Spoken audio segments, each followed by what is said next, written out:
పదంబు చేరుటకునై చింతించదం లోకరక్షైకారంభకు భక్త పాలన కళ సంరంభకు శ్రీకైవల్య పదంబు చేరుటకునై చింతించదం లోకరక్షైకారంభకు భక్త పాలన కళ సంరంభకు దానవోద్రేక స్తంభకు ఖేలిలోల విలస చాలా నానా సంభూత భవండ కుంభకు మకానందాంగనాఢింబకు ఆ శ్రీకృష్ణుని నందాంగనాఢింబకు డింబకుడు అంటే కుర్రవాడు అని అర్థం. ఆ కృష్ణుడికి నేను నమస్కారం పెడుతున్నాను. అందువల్ల ఏ కార్యక్రమం చేసినా భగవంతునికి నమస్కారం చేస్తాను. ఈ సంగాయపల్లి గ్రామస్తులు పెద్ద సంఖ్యలో కదలి వచ్చినారు, ఏకాగ్రతగా వింటున్నారు. కానీ మధ్య మధ్యలో కొన్ని శబ్దాలు వస్తున్నాయి. అయితే ఈ కార్యక్రమాన్ని ఏర్పాటు చేసిన నా మిత్రుడు, ఆయన కూడా ఆచార్యుడు, తెలుగు ఆచార్యుడు. మేమిద్దరం ఒకే కళాశాలలో చదువుకున్నాం. నన్ను 2 సంవత్సరాల క్రితం నన్ను రమ్మని ఆహ్వానించాడు. నేను రాలేనని చెప్పా. ఈ సంవత్సరం అడిగితే వస్తా ఖచ్చితంగా అని చెప్పినాను. కాబట్టి నేను వచ్చి ఇప్పటికీ 1-2 గంటలు అవుతుంది. పెద్ద సంఖ్యలో ఏకాగ్రతగా మీరు అందరూ వచ్చి కూర్చున్నారు. మనలాగే ఒక ఊరుందట. ఆ ఊర్లో ఒక కుర్రవాడు ఏం చేశాడంటే మోక్షాన్ని పొందాలి అనుకున్నాడు. మోక్షాన్ని పొందాలంటే తపస్సు చేయాలి. వృద్ధులైన తల్లిని తండ్రిని వదిలేసి నాకు మోక్షం కావాలని ఊరవతల పోయి ఇట్లాంటి ఒక చెట్టు కింద కూర్చొని తపస్సు చేశాడు 3 రోజులు. నీళ్లు లేవు, తిండి లేదు, తిప్పలు లేదు. ఏకాగ్రతగా భగవంతుణ్ణి ఆరాధన చేశాడు. ఒక కొంగ రెట్ట వేసిందట వాని నెత్తి మీద. వెంటనే వాడు ఏం చేశాడంటే ఆ కొక్కెర ఆ కొంగ వైపు బాగా తీక్షణంగా చూశాడు. ఆ కొంగ కింద చచ్చి పడిపోయింది. వాడు అనుకున్నాడు నాకు తపశక్తి వచ్చింది. 3 రోజులలో నేను తీక్షణంగా చూస్తే కొంగ చచ్చి పడిపోయింది. ఇంకేముంది, నేను తపస్విని అయిపోయినా అనుకొని ఓ ఇంటి ముందు పోయింది. ఇంటి ముందు పోయి భవతి భిక్షాందేహి అన్నాడు. ఆగండి నేను వస్తున్నా అని ఆనంది. అయితే ఆమె భిక్ష తీసుకొని వచ్చే లోపు 6 మాసాలైందట. భర్త దేశాటనం పోయినాడు. అయితే ఆ భర్త ఎప్పుడు వచ్చినాడు, భిక్ష పక్కన పెట్టి వస్తాను ఆగండి అని భర్తను తీసుకుపోయి స్నానం చేయించి బట్టలేయించి భోజనం పెట్టి పడుకోబెట్టి ఆయన కాలి, ఇప్పుడు బస్సులు రైళ్లు లేవు ఆ రోజులల్లా, నడిచిపోయినాడు. పాపం ఆయన చెప్పులు కూడా చిరిగిపోయినాయట. వెంటనే కాళ్ళు నొక్కింది. స్నానం చేసి భోజనం పెట్టి కాళ్ళు నొక్కి నిద్రపోయిన తర్వాత వ్యసనకర్ర వీచి ఆయన నిద్రపోయిన తర్వాత భిక్ష తీసుకొని వచ్చిందట. అప్పటికి 1-2 గంటలు అయింది. ఈ బ్రాహ్మడికి కోపం వచ్చింది. తీక్షణంగా కళ్ళెర్ర చేసి చూసిందట. ఆమె ఏమన్నది తెలుసా? ఏమయ్యా కళ్ళు అంత పెద్దవి చేసి చూస్తున్నావు, ఎర్ర చేసి చూస్తున్నావు, నువ్వు చూస్తే నేను చచ్చిపోవడానికి కొంగను అనుకున్నావా? పోపో, నేను స్త్రీని, నాకు కొన్ని ధర్మాలు ఉన్నాయి, గృహస్థ ధర్మాలు ఏదైతే ఉందో నేను చేసుకోవాలి, నువ్వు వెళ్ళిపో. నీకు ధర్మం గురించి చెప్పాలంటే మిథిలా నగరంలో ధర్మ వ్యాధుడని మాంసం అమ్ముకునేవాడు కూడా ఉన్నాడు. వాని దగ్గరికో, వాడు చెప్తాడు నీకు ధర్మం అంటే ఏమిటో అన్నది. ఆశ్చర్యమైంది ఈ బ్రాహ్మడికి. మాంసం అమ్ముకునే ధర్మ వ్యాధుడు ధర్మం చెబుతాడట, ధర్మ సూక్ష్మాలు చెబుతాడట. ఏందబ్బా ఇలా చెప్పింది ఈవిడ అనుకొని మెల్లగా అక్కడికి వెళ్ళిపోయినాడు. మిథిలా నగరం ధర్మ వ్యాధుడు అంటే మాంసం అమ్ముకునే బజార్లో ఉంటాడు. వాడు కట్టికవాడు, అంత వాసన వస్తుంది. ఈ బ్రాహ్మడు మాంసం తినడు. అయితే ముక్కు మూసుకొని మొత్తం మీద అక్కడికి వెళ్ళినాడు. వెళితే ఆ ధర్మ వ్యాధుడు ఏమన్నాడంటే, ఏమిటి మిమ్మల్ని సుశీల పంపిందా, రండి రండి అని ఒక స్టూల్ ఇచ్చి ఇక్కడ కూర్చోండి, నేను తర్వాత వస్తా అన్నాడు. ఆయన మాంసం మొత్తం అమ్ముకున్నాక పదా పోదామని 1 గంట 2 గంటలు అయ్యింది. అదంతా అమ్మేసరికి ఇంటికి వెళ్దాం పదా అని ఇంటికి తీసుకెళ్లి ఇంట్లో కూడా ఒక కుర్చేసి కూర్చోబెట్టి లోనికి వెళ్ళిపోయింది. నేను కొంచెం వస్తానని పోయి ఏం చేశాడంటే, తల్లి తండ్రికి కుష్టు సోకిందట. ఒళ్ళంతా పుళ్ళు, చీము, నెత్తురు అదంతా కదిగి వాళ్ళకు స్నానం చేయించి మందులు వేసి వాళ్ళకు భోజనం పెట్టి బట్టలు వేసి పాదసేవ చేసి నిద్రపుచ్చి వచ్చిండు. చాలాసేపు అయింది, 3 గంటలు అయింది. వచ్చి ఏమనుకోకండి, మా అమ్మా నాన్న కుష్టు సోకింది, ఒళ్ళంతా చీము నెత్తురు, నాకెవరూ లేరు, నేనే చెయ్యాలా? అవన్నీ చేసి స్నానం చేయించి చీము నెత్తురు కడిగి మందులు వేసి వాళ్ళకు భోజనం పెట్టి పాదసేవ చేసి నిద్రపోయిన తర్వాత నేను వచ్చిన ఆలస్యమైంది మహాప్రభో, నన్ను క్షమించమని అడిగారు. చెప్పండి మీరు ఎందుకు వచ్చారు? ఆ సుశీల పంపిందని నాకు తెలుసు, మీకేం కావాలని అడిగితే ఆ బ్రాహ్మడేమన్నాడో తెలుసా? నాకు అర్థమైంది. ఇక నిన్ను ఏం ప్రశ్నలు వెయ్యా, నాకు జీవితం అంటే ఏమిటో, ధర్మం అంటే ఏమిటో, ధర్మ సూక్ష్మం అంటే ఏమిటో నాకు అర్థమైంది. నువ్వేం చెప్పొద్దని వెంటనే ఇంటికి వెళ్ళిపోయినాడు. వృద్ధాప్యంలో ఉండే తల్లిదండ్రుల్ని వదిలిపెట్టి ఆత్మసుఖం కోసం, మోక్షం కోసం, ఎండమావుల కోసం తల్లిదండ్రిని నేను నిర్దాక్షిణ్యంగా ఇంట్లో వదిలేసి తప్పు చేశా, చెంపలేసుకుంటున్నా. ఇంకెప్పుడు నేను తల్లిదండ్రిని ఏవి ఈ విధంగా వదిలేయను, గాలికి వదిలేయను. ఎవడు లేడు, నేనొక్కడినే. అట్లాంటి నేను తప్పు చేశా, నేను చేసిన తప్పు నాకు అర్థమయ్యింది. తల్లి మాతృదేవో భవ, పితృదేవో భవ, అతిథి దేవో భవ, ఆచార్య దేవో భవ.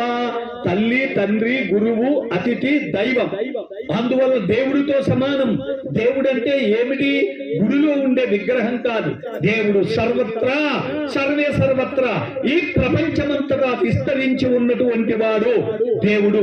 విశ్వవ్యాపకుడు ఆయన. సూర్యుడు దేవుడు, చంద్రుడు దేవుడు, నక్షత్రాలు దేవుడు, ఆకాశము దేవుడు, వాన దేవుడు వర్షమిచ్చినాడు, భూమి దేవుడు పంటనిచ్చినాడు, అగ్ని దేవుడు మనకి ఏదైతే ఉందో వండుకోవడానికి ఉపయోగపడేటువంటి శక్తినిచ్చినాడు, గాలి దేవుడు, లేకపోతే మనం బతకలేము. పంచభూతాలే నిజమైన దేవుళ్ళు. పంచభూతాలను పోషించేవాడు, భూషించేవాడు, గౌరవించేవాడు నిజమైనటువంటి మానవుడు. దేవాలయాల కోసం వెతకొద్దు. అందువల్ల కేవలం పంచభూతాలను ఎవడైతే పవిత్రంగా సేవిస్తాడో, దైవంగా ఆరాధిస్తాడో వాడే నిజమైనటువంటి మానవుడు. అందువల్ల అట్లాంటి మానవుడికి ఏదైతే ఉందో ఈ రోజు ఎట్లాంటి ఇబ్బంది రాదు. పంచభూతాలను దేవుళ్ళుగా ఎవడు భావిస్తాడో వాడే మనిషి. అట్లా భావించాలి. ఇది పాఠం. ఇలా పాఠం చెప్పారా ఎవరన్నా బలిపంతుల్లో? లేదు. అట్లా పాఠం చెప్పిన వారి కాళ్ళు మొక్కి ప్రదక్షిణం చేయాలి. 1000 ప్రదక్షిణాలు చేసిన తక్కువ. కాబట్టి ఆయన అన్నాడు, నాకు అర్థమైంది, నేను తప్పు చేశాను. నా తల్లిని, నా తండ్రిని భోజనం పెట్టకుండా, నా సేవా ధర్మాన్ని చెయ్యకుండా నేను అది విస్మరించి ఇక్కడికి వచ్చా. నేను వెంటనే మా ఊరికి వెళ్తున్నా. వృద్ధాప్యంలో వదిలేసినటువంటి నా తల్లిదండ్రుల పాద సేవ చేస్తా లెంపలేసుకొని పరిగెత్తిపోయినాడు. ఆడవాళ్ళు అంటే ఎలాంటి వాళ్ళు? శక్తి స్వరూపిణి. అందువల్ల ప్రతి స్త్రీ ఒక శక్తి స్వరూపంగా ఉండాలి. శివుడిలో ఏముంది? పార్వతి ఉన్నది, సగము పార్వతి ఉన్నది. శివుడు తన భార్యను తనలో సగంలో కలుపుకున్నాడు. మరి విష్ణుమూర్తి ఎక్కడ పెట్టుకున్నాడు? వక్షస్థలంలో పెట్టుకున్నాడు. బ్రహ్మ ఎక్కడ పెట్టుకున్నాడు? నోట్లో పెట్టుకున్నాడు. సరస్వతి బ్రహ్మ నోట్లో ఉంటుంది. భార్యను గౌరవించాలి. భార్యను చెప్పు తీసుకొని కొట్టుకోడు బద్మాషిగాడు, వాని తలకాయ వస్తా. ఎవడన్నా పెళ్ళాన్ని కొడితే వాన్ని మాత్రం నేను వదిలిపెట్ట, ముక్కు చెవులు కోసేస్తా. మీ చాకు తీసుకొని వచ్చిన ఎవడెవడైతే నా భర్త నన్ను కొడతాడంటే వాని ముక్కు చెవులు కోసేసి పోతా. ఏం పర్వాలేదు, నేను పోయినా నా ఫోన్ నెంబర్ ఇచ్చిపోతా, మీరు ఫోన్ చేయండి, మా అన్నయ్య గారికి నేను ఇచ్చిపోతా. ఎవడన్నా పెళ్ళాన్ని కొట్టినా, కూతురును కొట్టినా తప్పనిసరిగా వాని ముక్కు చెవులు కోసేయమని కత్తిచ్చిపోతాయి. అందువల్ల మీరు ఆలోచించండి. స్త్రీ అంటే శక్తి స్వరూపిణి. శక్తి స్వరూపిణి. స్త్రీని గౌరవించాలా, శివుని ఆరాధించాలా. స్త్రీ అంటే మన ఇంట్లో పని చేయడానికి వచ్చిన పని మనిషి. పద్మాష్ అనుకుంటున్నావేమో కానీ ముక్కలు ముక్కలుగా నరికేస్తున్నారు కొడక. ఏమనుకున్నావురా? శక్తి స్వరూపిణి పార్వతి, లక్ష్మి, దుర్గా, సరస్వతి 33 కోట్ల దేవతల యొక్క సమిష్టి సమాహార రూపమే స్త్రీ అనే సంగతి. సకారము, సకారము, రకారము 3 అక్షరాలు ఉన్న స్త్రీ అంటే. అందువల్ల స్త్రీ సప్త రజస్తమో గుణాలకి కేంద్రము. అందుకొరకే అన్ని శక్తులు ఆమె దగ్గర ఉన్నాయి. కాబట్టి ఆడవాళ్ళను గౌరవించాలి. మాతృదేవోభవ, పితృదేవోభవ, ఆచార్య దేవోభవ, అతిథి దేవోభవ. తల్లి, తండ్రి, గురువు, అతిథి దేవుళ్ళుగా పూజించగలిగిన వాడే మనిషి, వాడే హిందువు. అట్లాంటి హిందువులు ఇక్కడ మీరు సంగాయపల్లిలో ఉన్నారని భావించి నేను మిమ్మల్ని కలుసుకోవడం కాదు, మిమ్మల్ని దర్శనం చేసుకోవడం కోసం ఇక్కడికి వచ్చా. అందువల్ల ఎవరికి ఇక్కడికి వచ్చా? మిమ్మల్ని దర్శనం చేసుకుంటే పాపాలన్నీ పరిహారం అవుతాయి. ఎందుకు? మీరు భక్తులు కాబట్టి నిత్యం భగవంతుణ్ణి ఆరాధన చేస్తారు, నిత్యం భగవంతుణ్ణి స్మరణ చేస్తారు. దేవుని గురించి మీరు పూజలు కాదు నేను చెప్పాల్సింది. ఓం నమ శివాయ పంచాక్షరి మంత్రం 12 సంవత్సరాలు ఎవరైతే నిరంతరంగా స్మరిస్తాడో దీనికి పూజా సామాగ్రి అక్కర్లేదు, పైసలు అక్కర్లేవు, నెయ్యి అక్కర్లేదు, నైవేద్యం అక్కర్లేదు, ఏదక్కర్లేదు. ఓం నమ శివాయ. ఈ ప్రపంచాన్నంతా పోషించేవాడు, సృష్టించేవాడు, లయం చేసేవాడు శివుడు కాబట్టి ఓం నమ శివాయ పంచాక్షరి. ఓం నమో నారాయణాయ అష్టాక్షరి. ఓం నమో భగవతే వాసుదేవాయ ద్వాదశాక్షరి. ఈ 3 మంత్రాలు నీ ఇష్టం వచ్చిన మంత్రాన్ని, ఒకే మంత్రాన్ని జపించాలి ఎప్పుడైనా. ఎప్పుడు మననం త్రాయతి ఇది మంత్ర. ఎల్లప్పటికీ మననం చేస్తే అది మంత్రం అవుతుంది. ఎన్ని లక్షల సార్లు అనాలి, దానికి శక్తి వస్తుంది. కాబట్టి మీరు అక్కడ ఇక్కడ పోయి గురువు పూజ మంత్రం వదిలిపెట్టండి. నేను చెప్పిన మంత్రాన్ని ఎప్పటికీ నిద్రపోయేటప్పుడు తప్పిస్తే ఎప్పటికీ అంట్లు తోముతున్నా, ఆకిలి ఊడుస్తున్నా, వంట చేస్తున్నా శివశివ అంటే నిన్నెవడొద్దంటాడు, రామరామ అంటే నిన్నెవడొద్దంటాడు, ఎవ్వడొద్దనడు. కలుపు తీస్తున్నా, నాటుతున్నా, కోస్తున్నా, దంచుతున్నా, ఇసురుతున్నా, ఏ పని చేసినా గాని మనస్సులో భగవన్నామం జరగ. మీ ఇష్టం వచ్చిన భగవన్నామం ఒక్కడే దేవుడు, దేవుడు ఒక్కడే, దేవుడు ఒక్కడే. ప్రపంచంలో ఎన్ని పేర్లున్నా, ఎన్ని నామాలున్నా, 1000 నామాలున్నాయి దేవునికి. కానీ ఒక్క నామాన్ని పట్టుకుంటే తరిస్తావు ఖచ్చితంగా. అందువల్ల ఈ విధంగా చెప్పే గురువులు కావాలి. మేము గురు దీక్షిస్తాం, నాకు లక్షిస్తావా, నాకు 10 తులాల బంగారం పెడతావా, నాకు నీ అమ్మ నా కొడక ఎవర్రా వాడు అట్లా అన్నోడు వాని తలకాయ కోసేస్తా. ఎవరన్నా గురువు మంత్రం ఇస్తా, నాకు డబ్బులు ఇచ్చేయి అని ఎవరన్నా అంటే చీపురు కట్ట తీసుకొని వాని వెంట మరి కొట్టండి. కేవలం నేను చెప్పే మంత్రాన్ని మాత్రం దైవంగా దేవుడు ఏ గుడిలోకి పోయినా మీ ఇష్టం వచ్చిన మంత్రాన్ని జపించాలి. నాకు 3వ తరగతి చదువుకునే రోజుల్లో ఒక బడి పంతులు మంత్రం చెప్పింది. ఆ మంత్రాన్ని నాకు 73 సంవత్సరాలు ఇప్పుడు ఇప్పటికి నేను అదే మంత్రాన్ని చదువుతా. మా అమ్మకు మా నాన్నకు చదువు రాదు, ఓనమాలు కూడా రావు. కానీ నేను 20 పుస్తకాలు రాసిన, నేను 25 లక్ష ఏదైతే ఉందో 25-6 లక్షల ఉపన్యాసాలు ఇచ్చిన ఈ ఆంధ్రదేశం అంతటా, అమెరికాలో మాట్లాడిన, ఆస్ట్రేలియాలో మాట్లాడిన, ఢిల్లీ, బొంబాయి, కలకత్తా అన్ని చోట్ల మాట్లాడిన. ఎట్లా? చదువు రాని తల్లిదండ్రుల బిడ్డని నేను, కాపువాడిని. ఈ శక్తి అంతా నాకు అమ్మవారి ఇచ్చింది. అమ్మతోడు చెబుతున్నా, కేవలం నాకు అమ్మవారే అన్నిటా శక్తి ఇచ్చింది కాబట్టి చెబుతున్నాను. కేవలం భగవంతుణ్ణి నమ్మాలి, విశ్వసించాలి, ఆరాధించాలి. ఎప్పటికీ నిద్రావస్థలో కూడా భగవంతుణ్ణి ఎవడైతే తలుచుకుంటాడో వాడిని ఎవడేం చేయలేడు. ఆంజనేయుడు రామరామ అన్నాడు, గుండె చీల్చితే కూడా సీతారాముల యొక్క విగ్రహాలు గుండెలో కనపడ్డాయి. ఇది నా ఆంజనేయుని యొక్క భక్తి. సముద్రాన్ని 100 యోజనాల వెడల్పు ఉండేటువంటి సముద్రాన్ని కూడా దాటగలిగినాడు ఆంజనేయుడు రామ మంత్రం వల్ల. అందువల్ల అసాధ్యాలు సుసాధ్యాలైనవి. రావణ బ్రహ్మను కూడా తన్ని సంహరింప చేయగలిగే శక్తి ఆంజనేయుడిలో ఉంది. కాబట్టి మీరు భగవన్నామానికి ఎంత శక్తి ఉందో, మా అమ్మ నాన్నకు ఓనమాలు రావు, కానీ నేను ఇన్ని పుస్తకాలు రాసి ఇన్ని ఉపన్యాసాలు ఎట్టా చేశా? కేవలము సరస్వతీ దేవిని తలుసుకోవడం వల్ల ఇదంతా సాధ్యమైందని నేను తెలియజేస్తున్నాను. అందువల్ల పల్లెటూరు నాది, చాలా పల్లెటూరు, చిన్న పల్లెటూరులో.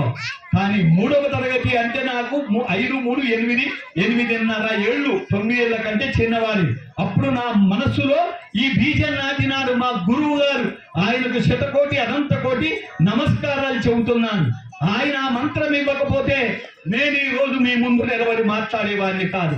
వాకింగ్ చేసేటప్పుడు లోకాభిరామాయణం మాట్లాడతారు అందరూ, నేనేది మాట్లాడా. ఎవరితో? కేవలం నా మనస్సులో ఆ అమ్మవారి గురించే జపం చేస్తుంటాను. పడుకోగానే నిద్ర వచ్చేదాకా అమ్మవారిని తలుస్తా. తెల్లవారంగానే మెలకు వస్తే మెలుక రాగానే పైకి లేవం, 1 2 గంటలు అలాగే మగతగా ఉంటాం. అప్పుడు కూడా నేను అమ్మవారి నామాన్ని ధ్యానం చేస్తా. నేను రిటైర్ అయిపోయినా, నాకు 74లో పడుతున్నా, 3 దాటి. ఎందుకు ఈ వయసులో కేవలం భగవన్నామం చేస్తాను? ఏం తక్కువైందని? అది మనిషి యొక్క లక్షణం. ఉచ్ఛ్వాస నిశ్వాసలు తీసుకుంటున్న సందర్భంగా భగవంతుణ్ణి మనం నిరంతరంగా ధ్యానం చెయ్యాలి. ఇప్పుడు మొదలెట్టండి.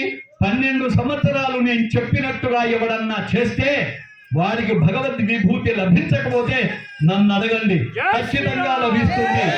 ఇది సత్య సమ్మతంగా చెబుతున్నా. నేను ఏదైతే ఉందో నాకు పైసలి గురు పూజ ఇచ్చిన కాబట్టి, మంత్రం ఇచ్చిన కాబట్టి నాకు 10,000 లక్షి. నీ అమ్మ నా కొడుక గొంతు వస్తా. ఎవడన్నా భగవన్నామని చెప్పినా నాకు పైసలు ఇవ్వమని ఎవడన్నా అడిగితే, ఎవడన్నా గురువు అంటే చెట్టు తీసుకొని తిరిగిందే కళ్ళ కొట్టండి వాడిని. అందుకొరకు భగవన్నామని ఇయ్యడానికి పైసలు ఇవ్వాలన్నా బొక్కల కొడతా పోసుడికి అనే మాట పల్లెటూర్లలో ఉంది.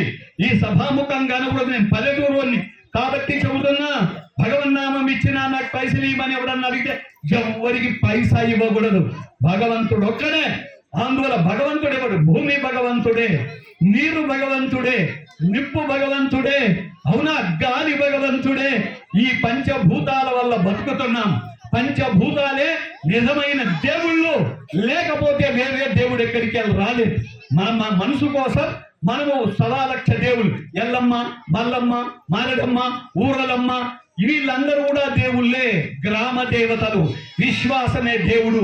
విశ్వాసాన్ని మించింది దేవుడు లేడు. కాబట్టి భగవంతుని మీద భక్తితో రాయిని కూడా మనము భగవంతుడు అనుకుంటే లింగమైపోతుంది, ఏం పర్వాలేదు.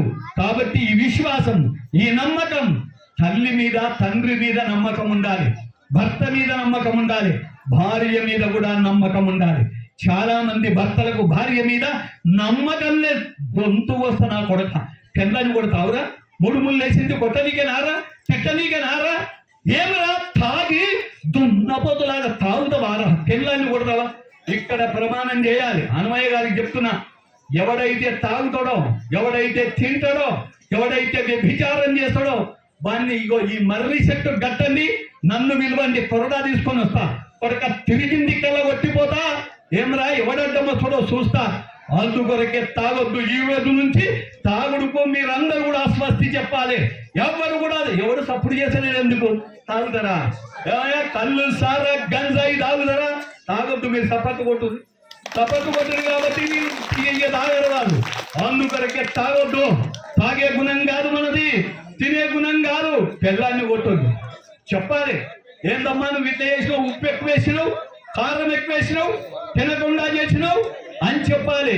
నేను కోసిగి పక్కకు ఎల్లమ్మ జాతర ఉంది. ఆడ పోయి నేనేమన్నానంటే, మాంసం తినొద్దు, మందు తాగొద్దు, జూదమాడొద్దు, వ్యభిచారం చేయొద్దు అంటే ఆ మందు అమ్మేటోళ్ళు, ఏంటి నువ్వు చెబుతున్న సంగతి, మా దుకాణం ఎట్లా నడవాలని వచ్చింది నా దగ్గరికి. ఏంటి ఆ దుకాణం నడిచేది? తాగుడా? అవులా? ఎవరు రాజీకి చెప్పిందని నేనన్నా. చాలా మంది వచ్చారు నా దగ్గరికి, ఈయన సంగతి ఎంతో చూస్తామని. చూసేదేందిరా, తప్పుడు పనులు చేస్తారా మీరు అని నేను అన్నాను. కానీ ఈ ఊర్లో కూడా ఇక్కడ పక్కకు అల్లరైతుంది. వాళ్ళు తాగేటోళ్ళు ఏమో నాకు తెలియదు. మొత్తం మీద ఈ ఊరు భక్తుల ఊరు, తాగరు తినరు అని చెప్పిండ్రు. కానీ తాగేటోళ్ళు ఉన్నారో ఏమో నాకు తెలియదు. మొత్తం మీద నేను చెప్పేది ఏమిటంటే, భర్తను దేవుడిగా భావించాలి భార్యను, భార్యను దేవతగా ఆరాధించాలి భర్తలు. ఇది మన ధర్మం. ఆర్యపుత్రాని సీత అంటే ఏదైతే ఉందో రాముడు దేవి అని సంబోధించినాడు. అందుకే మనం రామాయణం కావాలా, భారతం కావాలి. మీకు తెలుసో తెలియదో, 14 సంవత్సరాల అరణ్యంలో సీత కోసం వెతికినాడు. నేను అమెరికా పోతే నన్ను అడిగిండ్రు, ఏమయ్యా మీ భారతదేశంలో ఆడోళ్ళు దొరకరా? ఎవరు చెప్పిండు అన్న? 14 ఏళ్ళు ఒక పెండ్లం కోసం ఆయన గట్ల అడవులలో వాడి తిరుగుతాడా మీ దేవుడు? ఎవర్రా మాట్లాడింది? 14 సంవత్సరాలు ఏదైతే ఉందో ఒకే భార్య కోసం తప్పించినాడు. ఒకటే బాణం, ఒకటే మాట, ఒకటే స్త్రీ. భారతదేశంలో పాతివ్రత్యం ఉంది. భార్యను దేవతగా పూజిస్తాం, ఆరాధిస్తాం. ఈ జన్మ కాకపోతే మరో జన్మలో కూడా ఆమెతోనే కాపురం చేస్తాం. ఇతర భారతీయ సంస్కృతి అన్నీ నాకు చెప్తే నోరులో పెట్టిండ్రు. ఇట్లుంటారా? అవును, ఇట్లాగే ఉంటారు భారతదేశంలో. కాబట్టి భారతదేశం యొక్క గొప్పతనాన్ని ప్రపంచమంతా ఈనాడు కీర్తిస్తుంది. భర్తలో తప్పు ఉండొచ్చు. భర్త తాగి వస్తే చెప్పాలి, తాగి వస్తే నా పక్కన పడుకోవద్దు, నీ నోట్లంతా కంపు వాసన, డ్రైనేజీ వాసన వస్తుంది, ఈ రోజు నువ్వు పక్క రూమ్లో పోయి పండుకో, నా దగ్గరికి రావద్దు, రేపటి నుంచి నువ్వు తాగొద్దు, తాగితే నీతో మాట్లాడా, తాగితే నీకు వంట కూడా చేసి పెట్టా అనుకుంటున్నావేమో, జాగ్రత్త అని హెచ్చరిక చేయాలి. కానీ ఈనాడు పేపర్లు ఇయ్యదు, మా ఆయన తాగిండు. బుద్ధి ఉండాలి. భర్త గౌరవాన్ని భార్య, భార్య గౌరవాన్ని భర్త కాపాడితేనే కాపురం అని, లేదంటే కాపురం కాదో. ఈ అంశాన్ని కూడా గమనించాలా. చిన్న చిన్న పొరపాట్లు ఉంటే సర్దుకపోవాలి, సరిదిద్దుకోవాలి. భర్త పక్కింటి ఆమెతో మాట్లాడిందని నువ్వు పుట్టింటి పోతే నీ బతికే నాశనం అయిపోతుంది. అవునా కాదా? అందుకొరకే మనం ఏదైతే ఉందో ఓపిక ఉండాలి, సంయమనం ఉండాలి. వాడు తప్పు చేసిందని వాడిని బుద్ధి చెప్పాలి. కానీ నేను పుట్టింటికి పోతా, వచ్చే వరకల్లా ముగ్గురిని వేసుకుంటాడు వాడు. అవునా కాదా? అందుకొరకు అట్లాంటి అవకాశం ఇవ్వద్దు. స్త్రీని ఏకపత్ని వ్రతుడుగా ఉండాలి భారతీయుడు. తన భార్యను దేవతలా చూడాలా. ఆమె యొక్క కష్ట సుఖాల్లో పాలు పంచుకోవాలి. ఆమెను మహారాణిగా నిలబెట్టగలగాలి. వాడే మగాడు. ఈ ఊర్లో ఉన్న కూడా అందరూ అట్లాగే పెళ్ళాన్నే ఏలుకుంటారు, పెళ్ళం వైపే చూస్తాడు, ఇంకో ఆడదాని వైపు కన్నెత్తి చూడరు. చూస్తే నేను కళ్ళు తీసేస్తా, పొడిచి పారేస్తా, జాగ్రత్త అని బడిబంతులు చెప్పాలి, తల్లి చెప్పాలి, తండ్రి చెప్పాలి, పూజారి చెప్పాలి. ఇక్కడికి భజనకు వస్తే భజన పంతులు చెప్పాలి. నాలాగా ఎవడన్నా ఉపన్యాసానికి వస్తే వాడు చెప్పాలి. ఎవరు చెప్పండి ఎట్లా తెలుస్తుంది? దున్నపోతు చెల్లో పడ్డట్టుగా ఉంటుంది. అందుకొరకే మిమ్మల్ని అందరి ఈ రాత్రి పూట మైకు పట్టుకొని నేను ఎందుకైనా మాట్లాడుతున్నాను. నేను చాలా దూరం నుంచి హైదరాబాద్ నుంచి వచ్చా. ఎందువల్ల నేను ఈ రాత్రి నాకు 73 అన్నాను కదా, దాటుతున్నాయి. 73 ఏళ్ల వయసులో మీ దగ్గర వచ్చి నేను ఎందుకు అరుస్తున్నా? కానీ మన సమాజం, మన ధర్మం, మనం దీన్ని కాపాడుకోవాలి. రామాయణ భారతాలు, భారతం ఏం జరిగింది? భారతంలో కురుసభలో ఏం జరిగింది? 100 మంది కౌరవులు, 5 మంది పాండవులు, ఇంకా కురువృద్ధులు, భీష్ముడు, ద్రోణుడు, కృపాచార్యుడు, ధృతరాష్ట్రుడు, చాలా మంది ఉన్నారు. అశ్వత్థామ, ఇంతమంది ఉంటే వాడేమన్నాడు తెలుసా? దుర్యోధనుడు దుశ్శాసనుడు పిలిచి కొంగు చీరలిప్పమన్నాడు. చీరలిప్పమంటే ఆ మొదలష్టకు నా కొడుకు తల్లి, వదినే తల్లితో సమానం, దేవతతో సమానం, నేను వెళ్ళను అని చెప్పగలగాలి. వాడు వీడు చెప్పంగానే వాడు పోయి కొంగు వట్టి లాగింది. కొంగు వట్టి లాగితే దుర్యోధనుడు త్వర చూపించిండు. తల్లి లాంటి వదినని యజ్ఞగుండంలో నుంచి పుట్టింది యాజ్ఞసేని, తల్లి కడుపులో నుంచి రాలే, యజ్ఞగుండంలో నుంచి వచ్చింది. ఆమె ఏదైతే ఉందో భగవంతుని యొక్క కృప వల్ల జన్మించినటువంటి ఆమెని వారు చీరలు వచ్చి లాగినారు. అయితే ఎవరు సపోర్ట్ చేయలే, అక్కడున్న భీష్ముడు కూడా చప్పుడు చేయలే. కృపాచార్యుడు, భీష్ముడు ఎవరు చప్పుడు లేకపోతే భీముడు మాత్రం అన్నాడు. ఏమన్నాడు? కురు వృద్ధులు గురు వృద్ధ బంధములు అనేకులు చూచుచుండ మదోద్ధరుడై ద్రౌపది నిత్రు చేసిన కలున్ దుశ్శాసను లోక భీకర లీల వధించి తద్విపుల వక్షశైల నిర్గర ముర్భీపతి చూచుచుండగని ఆస్వాదింతు ఉగ్రాకృతి. గురువృద్ధులు ఎంతమంది చూస్తూ ఉండగా యజ్ఞగుండంలో నుంచి పుట్టిన యాజ్ఞసేని పార్వతికి ప్రతిరూపమైన నా ద్రౌపదిని ఏదైతుందో కొంగు బట్టి లాగి, జుట్టు బట్టి లాగి, చీరలు విప్పిన దుశ్శాసనుని యొక్క రొమ్ము చీల్చి 14వ సంవత్సరం, 12 సంవత్సరాలు అరణ్యవాసం, ఓ సంవత్సరం అజ్ఞాతవాసం, 13 ఏళ్ల తర్వాత 14వ సంవత్సరం వాని రొమ్ము తెచ్చి వెచ్చనెత్తురు తాగుతానన్నాడు భీముడు. ఇంకా ఒక మాట అన్నాడు. ఏమన్నాడు? ధారుని రాజ్య సంపద మదంబున కోమ కృష్ణ చూచి రంభోరు నిజోరు దేశమున ఉండగ పిలిచిన దురాత్మ దుర్వారమదీయ బాకు పరివర్తిత చండ గదాభిఘాత భగ్నోరు తరోరు జేయుడు సుయోధను ఉగ్ర రణంతరంబునన్. సుయోధనునికి తల్లికి ఏదైతే ఉందో కళ్ళకు గంతలు కట్టుకుంది, భర్తకు కళ్ళు లేవని గంతలు కట్టుకుంది గాంధారి. ఆమెకు అనంతమైన శక్తి ఉన్నది. ఆ గంతలు విప్పి ఎవరినైనా చూస్తే వారి శరీరం అంతా ఉక్కు అయిపోతుంది, ఉక్కు శరీరం అవుతుంది. అందుకే దుర్యోధనుడికి చెప్పింది, ఒరే అందరూ చచ్చిపోయిన నువ్వన్న బతకాలరా, 100 మందిలో నువ్వు బట్టలను నిప్పేసి మొత్తం ఏమి లేకుండా నువ్వు రారా అని పిలిచింది. వాడిని ఉక్కు మనిషిగా తయారు చేద్దామని. ఇది గమనించిన కృష్ణుడు, ఏ బావా బావా ఎక్కడ పోతున్నావు, ఇదేంటి దిశమతల పోతావు, అర్రే ఎంత పని చేసినవని తీసి ఈ నడుముకు అది కట్టేసిండు ఓ శాలువ. ఆయన దగ్గర ఉన్నటువంటి తీసి ఏమైంది, తల్లి దగ్గరికి పోయిండు. తల్లి చూసింది, తడిమింది, కళ్ళతో చూసింది. ఇక్కడి వరకు ఉక్కు అయిపోయింది, పైనుంచి కిందికి నడుము దాకా ఉక్కు శరీరం దుర్యోధనుంది, కింద మాత్రం తొడలు మాత్రం ఉక్కు శరీరం కాలే.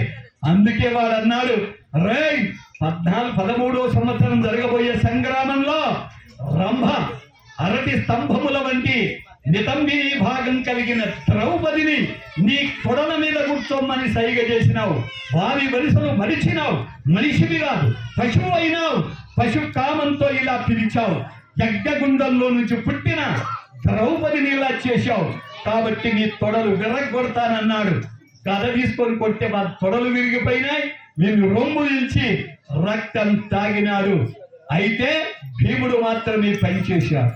భారతం మా మస్తుగా చూస్తాం, ఏమి భారతం చూసి వచ్చి పక్కింటి ఆమె చీరబెత్తి గుంజిందట, హౌలముండా కొడుకో, ఎందుకంటే ద్రౌపది చీరలిప్పిండ్రు అని. అది ఆరో చూడాల్సింది. భీముడిలాగా ఎవడన్నా చీరలిప్పితే వాని తొడలు విరగొడతా, వాని గుండె నిలిచే రక్తం తాగుతా. భారతం చూసి ఇది నేర్చుకోవాలి. కానీ వాడు చేసిన పని అప్రాచ్యపు పని. భారతం రామాయణం ఎందుకు చదవాలి అంటే ఒకటే మాట, ఒకటే బాణం, ఒకటే సతి. అవునా లేదా? ఇది భారతీయ సంస్కృతి, సనాతన ధర్మం. ఈ సనాతన ధర్మాన్ని ఎవడు చెబుతాడో వాడే బలిపంతులు. వాడికి నేను 1000 సార్లు నమస్కారం చేస్తా. అట్లాంటి బలిపంతులు ఈ దేశంలో ఉన్నారు. సత్యసంధులుగా ఉండాలి. హరిశ్చంద్రుడు సత్యం కోసం భార్యను నడి బజారులో కాశీనగరంలో అమ్మినాడు, కొడుకును అమ్మినాడు, ఏ వెలకైనా అమ్మినాడు. ఇదేనా ఇండియన్ కల్చర్ అండ్ హెరిటేజ్? దీన్ని మనం కాపాడాలి. ప్రాణం పోయినా పర్వాలేదు. అందుకొరకే ధార్మిక ప్రవచనం అంటే ఏందయ్యా, కథలు చెప్పాలి కదా. ఈయన అరుస్తున్నాడేంది, గర్జిస్తున్నాడేంటి, ఇట్లా మాట్లాడతాడా? మెల్లగా మాట్లాడాలంటారు, మెల్లగా మాట్లాడాలి. దుర్మార్గుడు ఏదైతే ఉందో ద్రౌపదిని ఆ విధంగా అవమానం చేస్తే ఎలా మెల్లగా మాట్లాడతాం? అందుకొరకే భీముడు ఇంకొక పని చేశాడు. కీచకుడు మారు వేషంలో ఉండే మాలిని ఏదైతే ఉందో ద్రౌపదిని వంట మనిషిని చూసి ఏమన్నాడు అంటే రహస్య సంకేతానికి రమ్మన్నాడు. భీముడు అది గమనించి వాణ్ణి మాంసం ముద్దగా మార్చినాడు. సింహబలుడా, ఆ సింహబలుని కూడా సంహారం చేశాడు భీముడు. అందుకే నర్తనశాలలో సంహారం చేశాడు. భారతం చదువుతారు అందరూ. ఎందుకురా మంది పెళ్ళాలను చూడడం కోసమారా? మంది పెళ్ళాన్ని చూస్తే కొడుక మాంసం ముద్దవైపోతావు, తొడలు విరిగిపోతాయి, గుండె చీల్చుతాడు, నాశనం చేస్తాడు. అందువల్ల ఈ విషయాన్ని గమనించడం కోసం భారతాన్ని మనం ప్రదర్శన చేస్తాం. అందుకే రామాయణం ఏదైతే ఉందో ఒకటే మాట, ఒకటే బాణం, ఒకటే సతి. అందుకొరకే రామాయణం చెప్పింది ఈ భావన. కాబట్టి మనం రామాయణం, భారతం, భాగవతం ఇవన్నీ చదవడం కోసం చదివిన వాళ్ళు పెద్దలు ఉన్నారు, ఇక్కడికి వచ్చారు చాలా మంది. కానీ ఏదైతే ఉందో మనం ఇది సుదీర్ఘంగా నేను గంట సేపు మాట్లాడాలి. నేను ఒక ఘట్టాన్ని తీసుకొని భాగవతంలో చెప్పాలి. కానీ ఇప్పుడు ఏంటంటే మీరు దీని తర్వాత హనుమాన్ చాలీస చేస్తారట. అందువల్ల మీకు అవరోధంగా గంటలు మాట్లాడితే ఈయనకు ఔచిత్యమే తెలియదు. ఈయన లెక్చరర్ని అంటాడు, టీచర్ని అంటాడు, ఈయన ప్రిన్సిపాల్ని అంటాడు, మరి ఇన్నేళ్ళు నేను పనిచేసిన అంటాడు. మేము ఇంతమంది ఇన్ని పనులు ఉన్నాయి కదా, మరి మా పని విడిచిపెట్టి తెల్లారులు ఈయన భారతమే వినాలనా, ఈ మాత్రం తెలియదా అని కూడా మీరు అంటారా లేదా? కాబట్టి నేను ఎక్కువసేపు ఇట్లా అంటున్నావు, నీ మంచిగానే ఉండే, కానీ తక్కిన వాళ్ళందరూ ఏమనుకుంటారు, వాళ్ళు ఇంకా హనుమాన్ చాలీస చదవాలి. మరి ఇగో నా పక్కకు ఉండేటువంటి వీరు రఘోత్తమార్యులు, వారు సన్యాసం పుచ్చుకున్నాడు. ఆయనకు సంసారం లేదు, నాకంటే సంసారం ఉంది, భార్యా పిల్లలు ఉన్నారు. ఆయన అన్ని వదిలిపెట్టి ధర్మ ప్రచారం కోసమే జీవితాన్ని బలిదానం చేసినటువంటి ఒక మహానుభావుడు ఆయన మన ప్రాంతంలోనే ఉన్నాడు. ఆయన ఇప్పుడు బొంబాయిలో ఉంటున్నాడు. కాబట్టి ఆయన మాటలు కూడా మనం వినాలి. ఇక్కడ చాలా మంది మాట్లాడినారు, క్లుప్తంగా మాట్లాడినారు. మా కళావతి గారు పుస్తకాలు రాసింది, ఆ పుస్తకానికి పీఠిక రాసిన కోస్గిలో ఉండే షిరిడి సాయిబాబా మందిరానికి గత 10 ఏళ్లుగా ఆమె వస్తూ ఉంది. అందువల్ల ఈ రోజు ఆమె ఇక్కడ మాట్లాడిన 4 మాటలు బ్రహ్మాండంగా ఉన్నాయి. అక్కడ మాట్లాడిన పట్వారి గారు మాట్లాడారు, ఒక్కరు కాదు చాలా మంది మాట్లాడినారు, క్లుప్త సుందరంగా మాట్లాడినారు, చాలా సంతోషంగా మాట్లాడినారు. ఇది పట్వారి గారి అక్కగారు మాట్లాడినారు. అయితే అందరూ మాట్లాడిన చాలా ఔచిత్యవంతంగా మాట్లాడారు. అందరి పేర్లు చెప్పడం అనేటువంటిది సాధ్యం కాదు. కాబట్టి ఈ సభ బాగా నిర్వహణ చేశారు. మళ్ళీ ఎప్పుడన్నా రమ్మంటే వస్తా, కానీ నేను గంటకు తక్కువ మాట్లాడా, నాకు సమయం అంతా ఇవ్వాలి. నేను భాగవతం చెప్పాలి, 40 పద్యాలు పాడి అర్థము తాత్పర్యము వివరించాలి. ఇది ఏదైతే ఉందో సామాజిక అర్థం చెప్పాలి, తాత్వికార్థం చెప్పాలి, ధార్మికార్థం చెప్పాలి.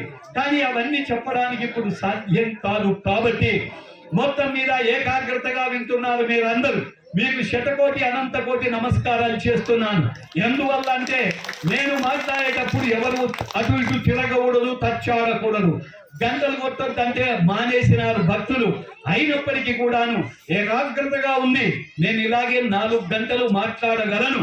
నాకు 74లోకి వెళుతున్నా, 4 గంటలు మాట్లాడే అవకాశం ఉంది. నేను మాట్లాడే సమర్థత ఉంది. ఏదైతే ఉందో, నాకు గుండె ఆపరేషన్ అయింది 2 ఏళ్ల క్రితం. మొత్తం గుండె కోసి దాన్ని సరి చేశారు. అయితే మా అమ్మ పాలు తాగిన ఆ శక్తి, 5 ఏళ్లు తాగిన మా అమ్మ పాలు, అయితే ఆ శక్తి నాలో ఉంది. కాబట్టి నేను మాట్లాడేటువంటి శక్తి ఉంది. ఇంత గొప్ప అవకాశం ఇచ్చినటువంటి ఈ గ్రామస్తులకి పేరు పేరున శిరస మనస నేను నమస్కరిస్తూ అర్ధాంతరంగా నేను నా ఉపన్యాసాన్ని విరమించుకుంటున్నాను. మీ అందరికీ శతకోటి అభివాదాలు. హరి ఓం తత్సత్.